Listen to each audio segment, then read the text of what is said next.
But I gotta start with, before we even talk about what was the content of the program, let's talk about the opening of the program, because let's talk about some double standards, shall we? Here, ladies and gentlemen, I saw some rumblings on the Twitter that and some of the news sites retweeting that Tony Khan, or AEW, however they phrased it, the entity All Elite Wrestling, had done or got the rights to November Rain by Guns N' Roses, and we're doing the video, and of course everybody fondly remembers, this is the story they're telling, the November Rain video in ECW from, and Brian, you're the savant on 90s dates. Was that 1994? When Paul Heyman used the video? Yes. He used it a few years in a row. He may have started in 94. He was definitely using it in 95. Obviously, Right. The song came out. It was on Use Your Illusion. What was that, 91, 92?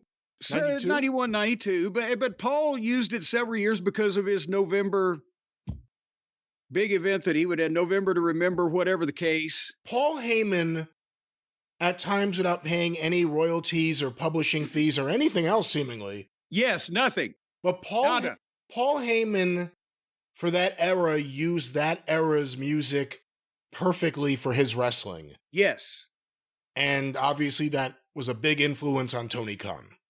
Well, and that's the thing, because that's why people fondly remember that, because of the ECW show. That's the thing. Paul was, editing on VHS sometimes and whatever the fuck, but he could put shit together in post. That was what he was the ultimate master at. And make those moments and those feelings in November Rain, and he had highlights of all of his top programs and blah, blah, blah. And so they've done, they've got the rights, but did this strike you as the epic, the drama of the November Rain ECW videos, even as I remember them? It's not like I've watched them over and over the past 30 years. Or was this just a lot of people taking bumps with short on explanation of why any of those people want to fight, and a little bit of November Rain? You tell me. You're more of an expert of that era's programming than I am. But first of all, did this live up to those as a tribute video? And then I'll raise my other point. No, this was really poorly done. And, there's two different ways to do it. With ECW, very often, Paul would actually intersplice the actual video in. So it wasn't just the song. You would actually get, a few seconds of Mikey Whipwreck, and then, hey, there's Beck. It was, yeah, that was the kind of thing that happens sometimes on ECW. So, Salt and Pepper were on ECW a bunch in 94. I bet they don't know about that. They were on a whole bunch. But I think it was all over the place. You couldn't, if you didn't already know exactly what was going on, and we don't even know that, you couldn't follow, because it was just, here's a few seconds of this feud. Now here's some of this stuff. And now here's this stuff.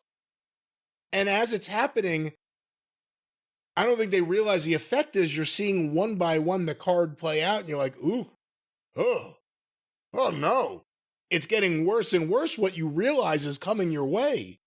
And it didn't hit as a video. I think a big miss. Okay, that's a good phrase that you just is emitted there in your pain and agony. It didn't hit as a Paul shit hit as a video. This was like a compilation of shit with some of the music behind it, and not in a particular prominent way. But the question is Tony Khan stuck in the past, Brian?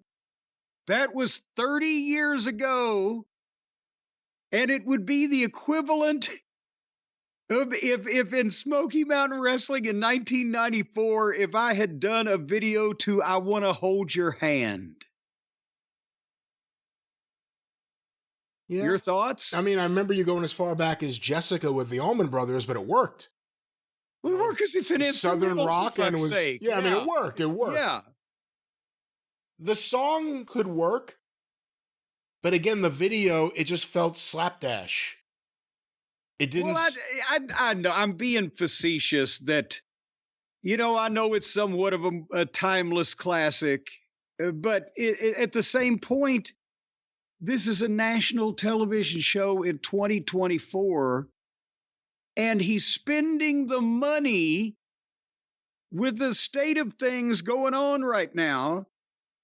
He's got a windfall coming with the TV rights fees, but he's spending the money to license, which Paul never did, bear in mind, license November Rain to do a tribute video to a niche promotion that had small television distribution 30 years ago because it's remembered fondly by fans of that era. And then presenting this goddamn television program full of manure in front of a crowd. Yes, it was Reading, Pennsylvania. And I don't know if Reading's ready for anything. But these people were anesthetized. They were chloroformed. They were handing out propofol fucking lollipops when these people came in the door. So that's what I'm saying. Tony Khan's on the cutting edge of modern wrestling by spending a lot of money to do a bad tribute to a 30-year-old fucking concept remembered by a small niche group of people while putting nobody in a fucking building in Reading and presenting a shit television show. The other thing is, too, I saw what the crowd was, and according to WrestleTix, tickets distributed were 2,858. You would have thought it was a lot less because, again, a silent crowd is one thing, but when it's a large mass of people that are silent all at once, I mean, that's awkward. It's awkward to go to the bath. It's awkward just to get up from your seat to go to the bathroom at that point. Well, yeah, you can definitely see people are, wandering around. But again, and again, tickets distributed. How many of them bothered to come and turn them in? We don't know.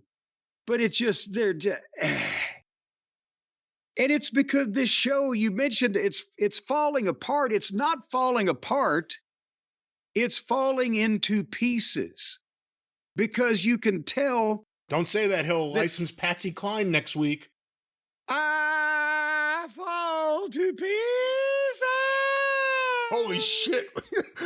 See, you didn't know I could hit that note, did you? Oh, you hit no note whatsoever there. I was right up over the top of it. It's like a cat being yanked by the tail.